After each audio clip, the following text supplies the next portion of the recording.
Good morning বন্ধুরা, কেমন আছো? নিশ্চয়ই ভালো আছো। তো দেখো, আমরাও কিন্তু ভালো আছি। আর ভালো আছি বলেই দেখো আজকে ভিডিওটা দিতে পারছি। আর সবাই এরকম সুস্থ থাকো, ভালো থাকো, সেটাই কাম্য করি ভগবানের কাছে। প্রতিদিন সকালে ঘুম থেকে উঠেই আমাদের একই প্রার্থনা, একই পথ চলা, একই দিন যাপন করা। তো দেখো, আজকেও সকালে প্রতিদিনের মতন দোকানে চলে এসেছি। আর এই যে আমার দিদি এসে কেমন কাজ বাড়ায় দেখো। দোকানে একটা কেক নিল। এই যে বক্সটা দেখছো, এই বক্সটার কেকটার নাম কি তা আমি জানি না, আমার অত মনে থাকে না, মাথায় থাকে না।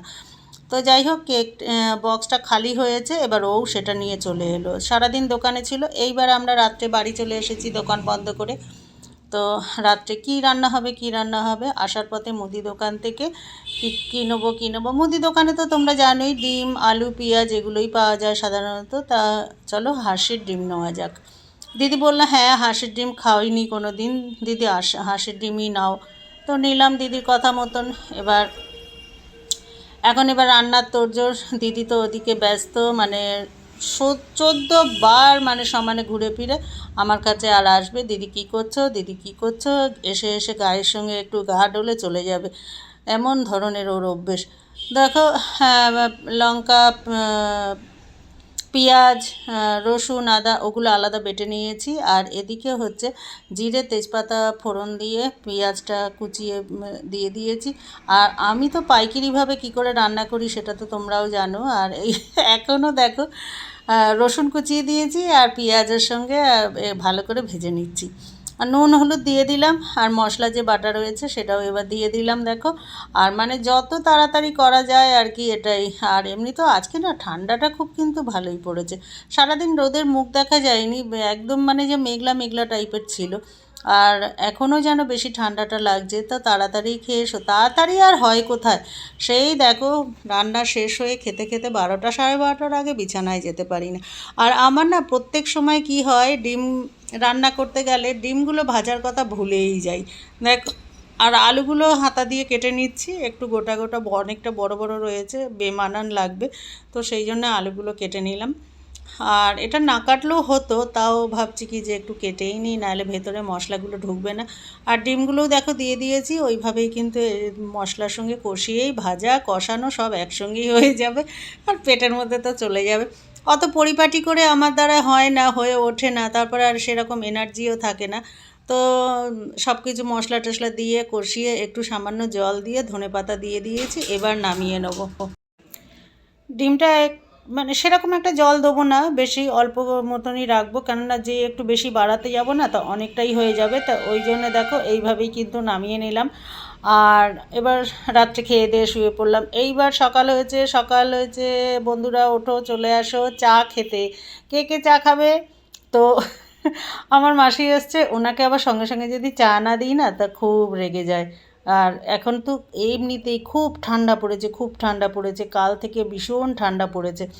তো রাত্রেবেলা তো তোমরা দেখলেই কি করেছি, যেহেতু সকাল থেকে আমি একটাও ভিডিও দিতে পারিনি, ওই জন্য আজকে সকাল সকাল চলে এসেছি চায়ের গ্লাস হাতে নিয়ে। তো আসো বন্ধুরা, গুড মর্নিং, তোমরা কেমন আছো? তো এখন দেখো আমরা চা খেতে বসছি। আর সকাল সকাল একটু ঠান্ডার মধ্যে চা না খেয়ে নিলে না এনার্জি দেয় না। তারপরে আমার মাসির মুখটা তোমাদেরকে দেখাচ্ছি পরে, কেমন দেখো ভার হয়ে রয়েছে। বলছি, মাসি ঠান্ডার মধ্যে আগে চা খেয়ে নাও, আগে চা খেয়ে নাও। এত বেজার হয়ে রয়েছে, চিন্তা করতে পারবে না। আর সত্যি কথা কষ্টও লাগে, এই নয় যে কাজের মানুষ বলে তাকে করব। আর মাসির মুখটা কেন বলো তো বেজার হয়ে রয়েছে, যেহেতু মেরি বিস্কিট দেওয়া হয়েছে সেই জন্য। তো চলো সকালের কাজটা সেরে এখন দিদি আর আমি চলে এসেছি পার্লারে। এবার কালকে রাত থেকে, হ্যাঁ, আর রাতেরটা আর আজকে সকালেরটা দুপুরেরটা দেখালাম তোমাদেরকে, কি কি করেছি না করেছি সেগুলো সব। আর আজকে দুপুরবেলা বাড়ি থেকে, দোকান থেকে গিয়ে আবার একটু মাছ রান্না করব, সেই অবধি তোমাদের দেখাবো। কিন্তু আমার না খাওয়াটা আর দেখানো হয় না, কেন আমরা সবাই একসঙ্গে যেহেতু খাই না, যার যখন মন হয় যে যখন সময় পায় খেয়ে নেয়, সেই জন্যে ওই যতটুকু পারি তোমাদের তুলে ধরার চেষ্টা করি। তো বন্ধুরা, পার্লার থেকে এখন চলে এসেছি বাড়িতে। বাড়িতে দেখো এখন এবার সিম, আমার গাছের সিম, সেটা তো তোমরা দেখেছোই, তোমরা জানোই। সিম দিয়ে আর একটু পেঁপে রয়েছে, সেই কবে যে পেঁপেটা কিনেছিলাম তার ঠিক নেই। একটু একটু করে ওখান থেকে কেটে কেটে রান্না করছি। একটা পেঁপে মনে হয় 1 মাস, তোমরা ধারণা করতে পারবে না। এই যে গাছের সিমগুলো দেখো, এগুলো দিয়ে আজকে আর মাছ দিয়ে রান্না করব। তো তোমাদের কেমন লাগলো সেটা কিন্তু অবশ্যই কমেন্টে জানাবে। আর কারা কারা সিম দিয়ে মাছ দিয়ে ঝোল খেয়েছো সেটাও কিন্তু অবশ্যই জানাবে। আর সেরকম একটা বেশি মশলা দেবো না, হালকা পাতলার উপরে করব, কেন কি না যেহেতু সিম পেঁপে এগুলো কিন্তু ঠান্ডা জিনিস, এগুলো দিয়ে বেশি রিচ একটা ভালো লাগে না পেঁয়াজ রসুন। আর আমি পেঁয়াজ রসুন কিন্তু খুব কমই খাই, যে কোনো মানে তরকারিতে পেঁয়াজ রসুন দিই না।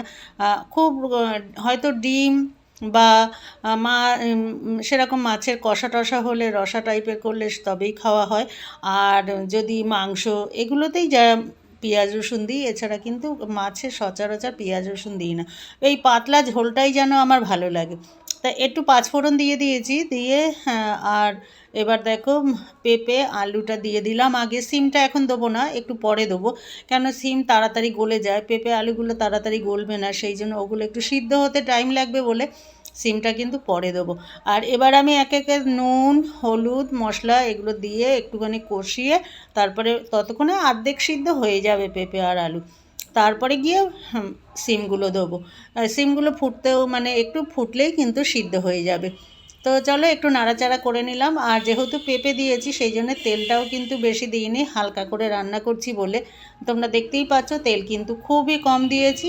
আর জিরে আদা বাটা দিয়ে এটা ঝোল করব, সেই জন্যে। তো তোমাদের যদি এরকম ভালো লাগে তোমরা অবশ্যই করে খাবে, আর আশা করি ভালো লাগবে।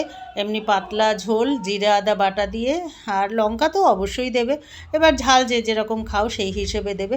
আর সাথে সিম আলু দিয়ে ঝোল করবে, দেখবে আর ভালো লাগবে। আর এই সিমগুলো না এমন একটা আশ্চর্য, আমি তাই মেপে দেখলাম, মানে মেপে বলতে কি প্রত্যেকটা সিমই মেপে দেখিনি, তবুও আন্দাজ দেখলেও তো একটা বোঝা যায়। মানে সিমগুলো কিন্তু না সব এক মাপের হয়েছে, কোনোটা ছোট বড় যে সেরকম না কিন্তু। আশ্চর্য, একটাও তো ছোট বড় হবে, দেখো তোমরা নিশ্চয়ই বুঝতে পারছো প্রত্যেকটা সিম কিন্তু একই সাইজের আছে এখানে। তো দেখো এবার কিন্তু অর্ধেক কষানোর পরে এবার সিমগুলো দিয়ে দিয়েছি, যাতে এবার সিমটা কিন্তু না গলে যায় সেই জন্যে। আর এই নিয়ে চতুর্থ দিন গাছের সিম কিন্তু খাওয়া হলো, আর পাশেও 2-1জনকে দিয়েছি, মানে এতটাই সিম হয়েছে। এবার আমাদের আশা করি গাছ বাইরে থেকে সিম কিনতে হবে না, আর আমরা যেরকম খাই তাতে আমাদের হয়েও যাবে।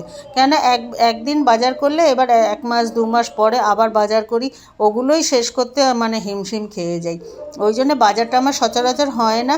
আর দেখো ভাগ্যিস যে গাছে সিমগুলো বসিয়েছিলাম, আর বসাইনি, এটা কিন্তু ওই যে জল দিই, গাছে সবজি ধোয়া জল টলগুলো দিই না, তাই থেকেই কিন্তু সিম গাছটা হয়েছিল।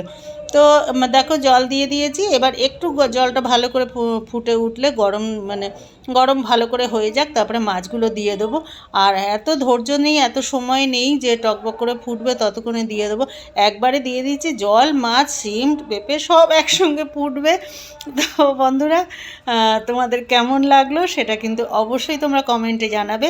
আবার দেখা হবে অন্য কোনো ভিডিওতে। সবাই সুস্থ থাকো, ভালো থাকো, আর সবাই লাইক শেয়ার সাবস্ক্রাইব করে যেইভাবে তোমরা আমার পাশে আছো সেইভাবে পাশে থাকো।